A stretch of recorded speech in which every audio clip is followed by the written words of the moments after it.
Kā mēs atrisinājam temperatūras un mitruma problēmas mūsu dzīvoklī? Bieži saskaramies ar nepiemērotu temperatūru un mitrumu mājās. Pārāk karsti, lai strādātu no mājām, vai pārāk augsti, lai justos labi.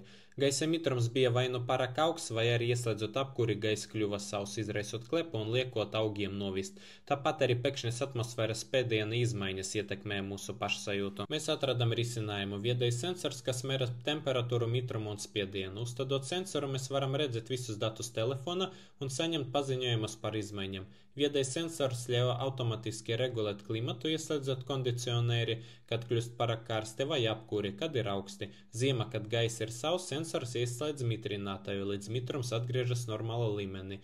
Ja atmosfēras spiediens strauji mainās, mēs saņemam paziņojumu un varam savlaicīgi rīkoties. Tagad mājas klimats vienmēr ir kontrolēts, temperatūra ir stabila, gaisa mitrums ir optimāls un mēs retāk slimojam, jo mikroklimats ir ideāls. Viedo sensoru nopirkam Burzmart LV